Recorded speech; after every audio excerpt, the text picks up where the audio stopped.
Okay, so it's Clint and Dave. We're back to do a recap of the 79 Continental. Kind of a follow-up to our video showing the purchase and not restoration, but kind of just fixing it up. And now I think the build's considered complete. Pretty much. There's a couple of small things to do. We had so many questions and so many interest in the first video. Oh no, not really. Well, wait a minute. We thought we ought to follow. Well, Dave sent me a text that our 30-minute Mark V video was going viral. So I went and looked real quick, and it was, I think, 400 or something. It's pretty much stuck there. Yeah, it might be at 500, which for us is viral, I think, right? So because there was so much interest, we thought, well, even though nobody's actually asked us a question, we're going to answer them anyway. Yes. We're going to answer the questions you didn't ask. Yeah, but we're thinking, but it certainly wasn't worth the effort to ask us. So this is us saying, okay, these are the questions that you would ask. If you were too scared. Yeah, or it's just not worth it. Or, yeah, you just don't care. I think the first thing we had is, why do you like this car? I mean, you got to explain. I've always liked big cars, right? Yeah. And after we talked about this a little bit, this is actually the 7th Lincoln I've owned, and a couple were the big suicide door Lincolns. Oh. Another Mark, and I can't remember if it was a Mark V or not. So then on this particular, so you've been in without a Lincoln for a while, and so why this particular one? You saw it on, I assume, on Marketplace. Yep. Actually, Clint and I were sitting around doing a lot of nothing, I think, and this popped up on Marketplace, and well, there was a truck, and this popped up at the same time. Oh, yeah. Maybe we should have got the truck. That was a nice truck. It was a nice truck. But this was closer, so we went and looked at this, and as we mentioned in the first video, we saw him start it up as we were approaching, and biggest cloud of blue smoke I've ever seen come out of a car. Yeah, it was bad. In fact, we're laughing so hard, and there's no chance we're going to buy this car. Yeah, exactly. I look at Clint, there's no, and then another word in there, chance I'm going to buy this car. But we were there, we'd made the appointment, we felt somewhat obligated. The right thing to do was to stop and look at it. Yeah. And so then we took it for a test drive, and it would not go past 20 miles an hour smoking. We're just laughing our ass off though. So obviously, based on that experience, we were highly attracted to the car. You had to buy the car then. It had pretty much, I think we drove it, okay, so we drove it that day, but then we didn't buy it you didn't buy it that day. We made the deal that day, but I didn't have the money with me. You negotiated the deal. Yeah. In all fairness, the reason that the car was purchased is, I think, two things. Number one, the quality of the paint and the interior. The interior was a little dirty, but there wasn't a rip, there wasn't a tear. The dash was good, the gauges, even the clock worked at that time. Then, yeah. And the body, we could, even though it was dirty, you could tell with the Z-barding and everything that this was a solid, rust-free car. True. And the color, I think, did something. And the color, something about cool. This color, yeah. I just like. It's a Diamond Jubilee Blue, I believe. Is that what it is? Is the paint code comes to. And so Dave negotiated. I think they were asking 4,000. I think he got them to 38 or something. Or I think they were asking like 5 or 6. Oh, yeah. Okay. I can't remember. Maybe the seller will watch this. I don't know. And then I think I offered 3, and he said no way. And by that point, we already had so much fun with the car. Oh yeah, it was just, we couldn't stop laughing, and you could just see that it was going to be this big adventure. Which it was. Yeah. So I think we settled on 4, and then the deal was one of the hubcaps or center caps was missing. So I think on the way back the next day, I looked at Clint and said, well, if he was going to try to find it, so if he can't find it, I got to have another $100 off for that center cap. But then he ended up offering $200 off for it. And so the final purchase price of the car was $3,800, and then it was about 30 miles from here, Mechanicsville. Yeah.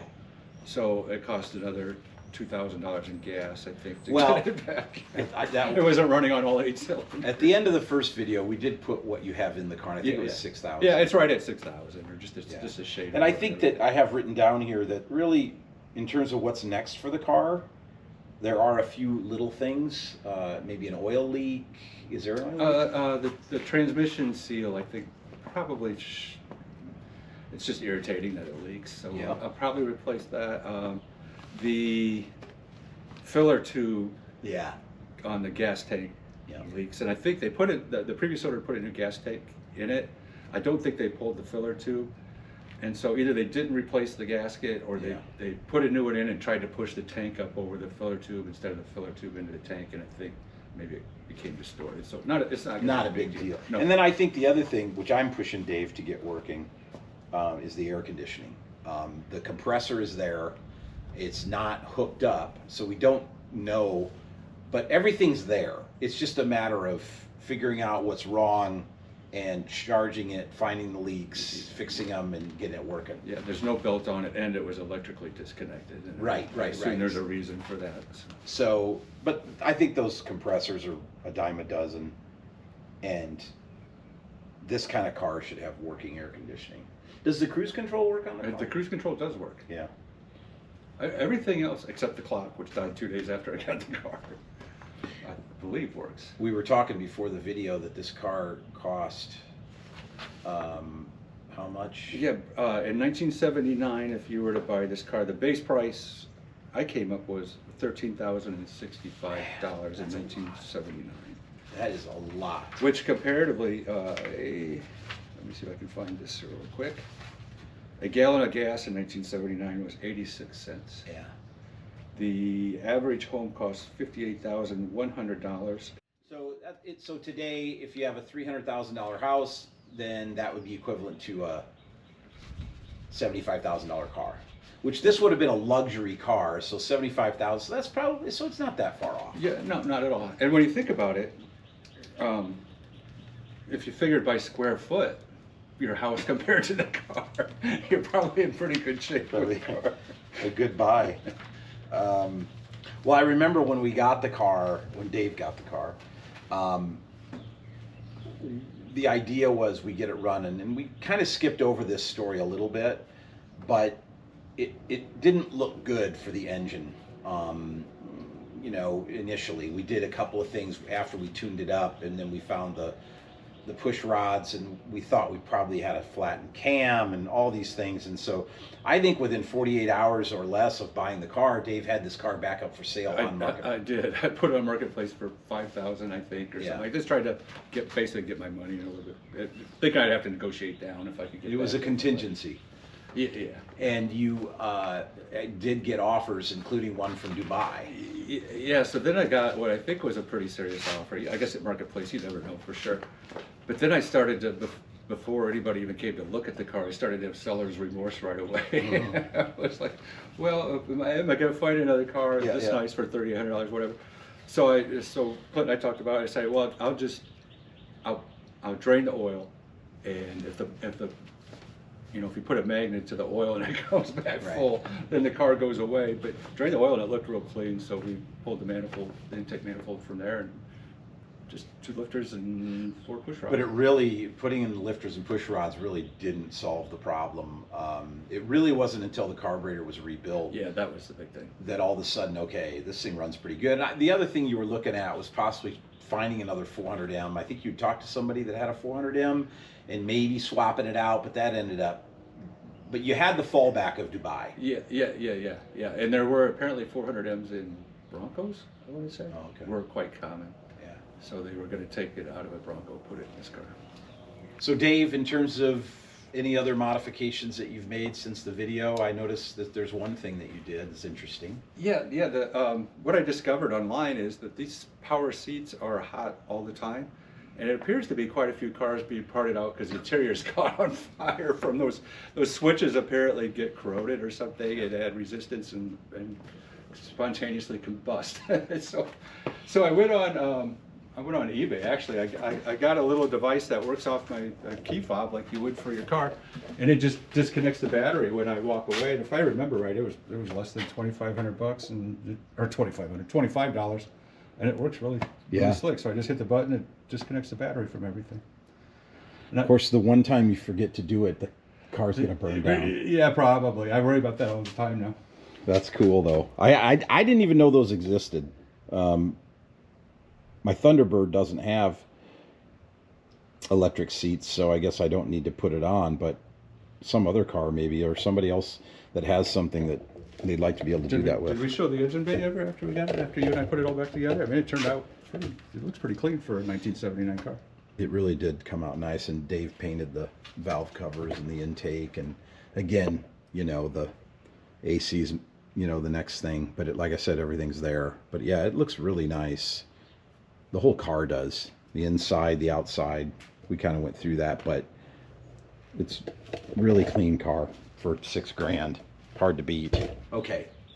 So the other thing, Dave, I have written down here is, you know, what would you do different, or what was the most challenging? And we talked about this in pre-production, and I think you had mentioned it was the Landau top. By far.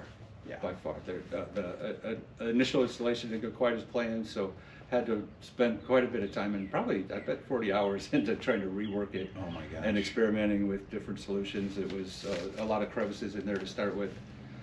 By no fault of anybody's. Well, because these have padded tops, and the more like the Fords, the Thunderbirds, the LTDs, they would have just put it right over the steel. Much easier to do. Yeah, exactly. It was the padded top that caused the challenges, because we tried to reuse the existing padding that was there.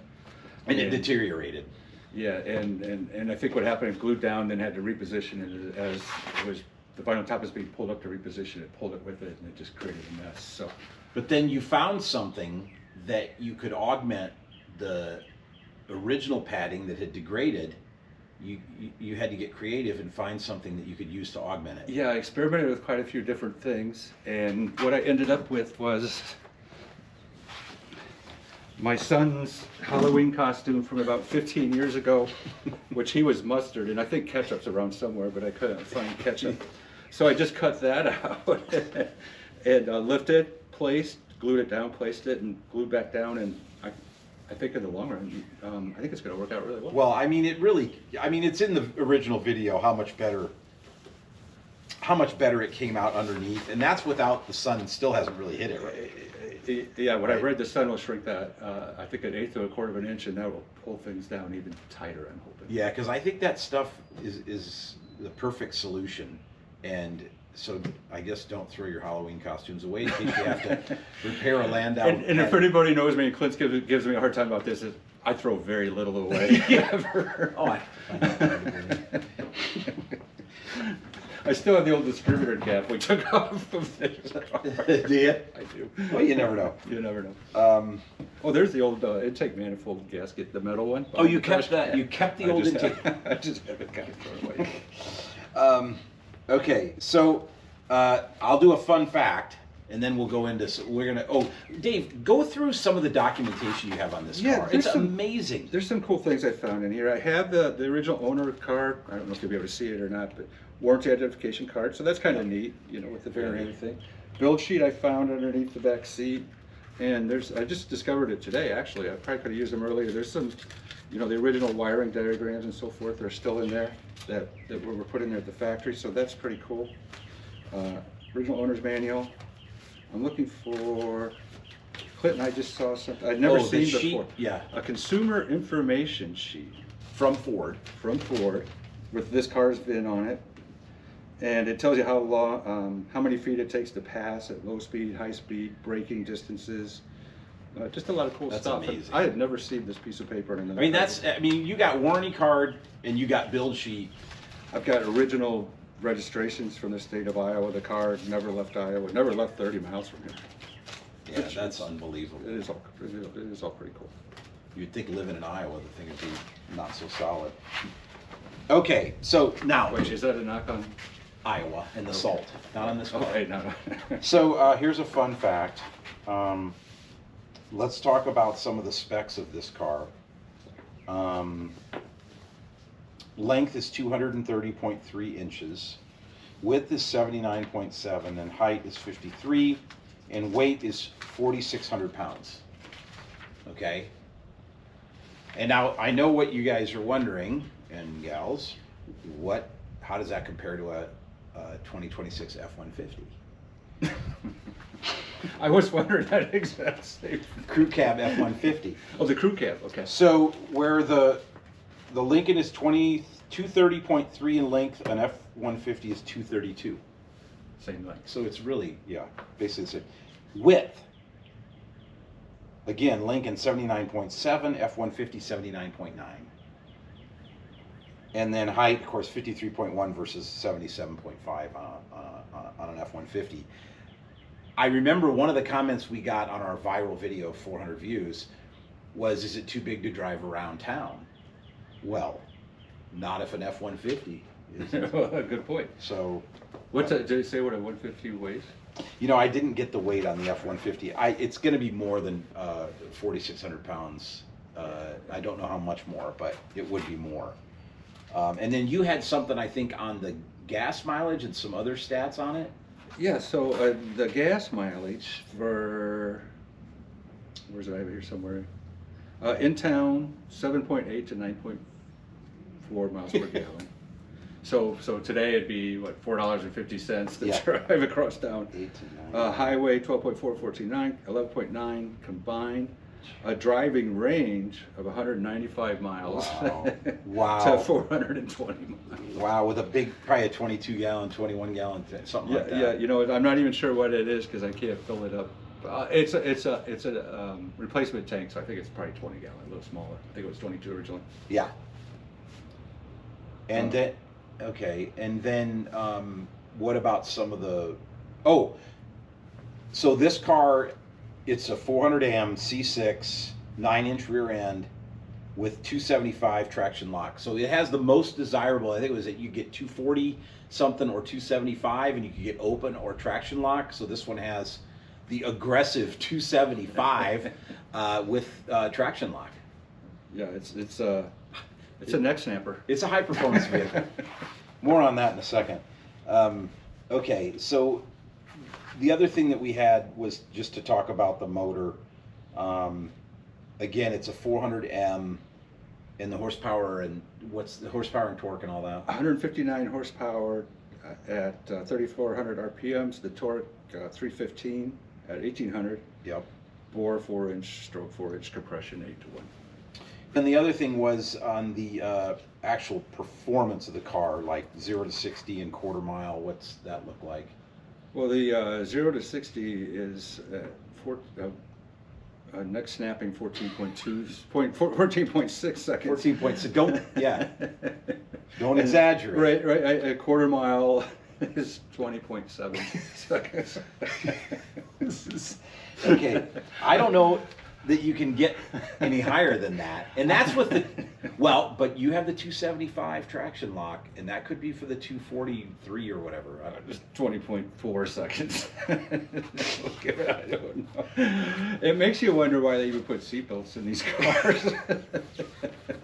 Because they're so slow. Two, if you hit something in the front end, you have time to get out before it actually gets to the cabin. Just jump out of the car. It's like Bugs Bunny when the elevator falls, it just steps off. So it is fun though. I'm a performance guy. I mean, I have a fast muscle car and whatever, so I don't know why I'm attracted to these cars.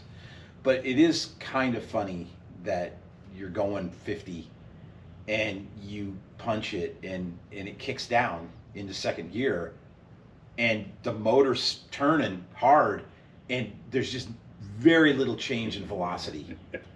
Right? You're not moving any faster. It's just sound mostly. Yeah, I agree. I agree. Oh, so then before we get to the teaser for the next video, the other thing I had down here, unless you had something else, was what's the next car? I like cars, so I can't say there's a next Yeah. make and model. We found one just this morning that actually intrigues me, is a 1980 Valori station wagon. I think would be pretty cool. 4-speed. 4-speed, yes, that's the kicker, which I happen to have one back in the 80s, so it would be fun. But as far as set in stone, I think the next car, a nice body. Right. I don't care how it runs, really. I had so much fun working on We this can get them one. running, I think. Yeah. Just a solid bike. It could be anything. We were looking at a Datsun mini truck from the late 60s or early Yeah, 70s. 67 or something. Yeah, 67. And that was one that we were interested in doing because it looked pretty solid. So it could be big American muscle, it could be station wagon, it could be, you know, a Japanese car from, you know, back in the day. A Civic would be fun, but those are expensive. But I think anything like I said, nice body, and you don't need a computer science degree to work on Yeah. mechanically. That we don't have to have special electronic tools. but great car, and I assume you plan on keeping it. I do. That's the plan right now. Unless we find something, right? Unless it just becomes a real estate problem, right? We find other stuff, and I don't have the room. It does need its own space. Yeah, it needs two of its own spaces. Okay, so since we anticipated what your questions would be for this video based on our first one, we're also kind of anticipating what you're saying right now, which is what do you know, what else are you going to do with this? And we have a plan. I mentioned this in the first video that I have a 1978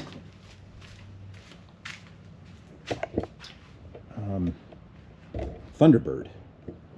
And we showed this, I bought this last year. It really didn't need much. And this is a 302 car. It's a little bit lighter than Dave's. You know, if we think about 302 versus Dave's, you know, 400. But this one's a little bit lighter. And so we're going to do what we should do, and we're going to race them. And I think we talked about doing a 0 to 60. And then also running them in the quarter mile. And unless my insurance guy or the police are watching, then we're not racing them. That's not the plan at all. Well, yeah, but even in the quarter mile, I'm not sure we'll be breaking the speed limit. So, That's true. so I'm not sure if we're doing anything wrong. Good point. So what we plan to do is, when I was growing up in high school, there was a place that we always raced. And that's where we intend to go. I'm not going to reveal that location yet because, you know, everybody will show up.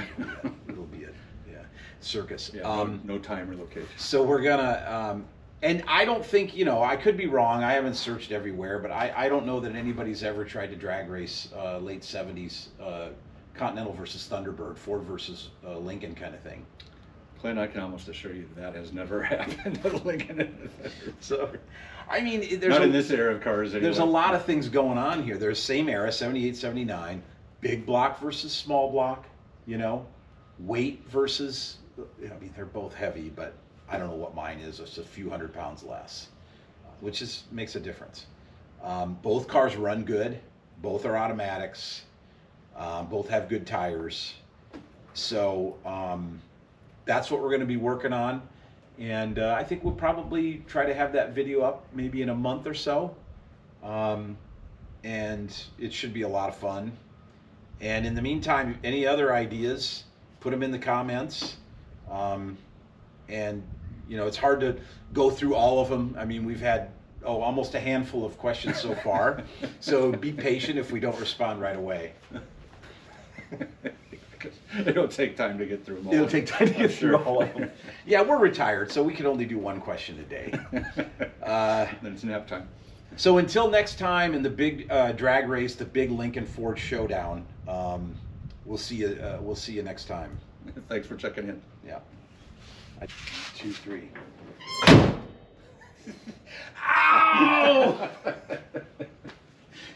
Dave! We'll try harder next time.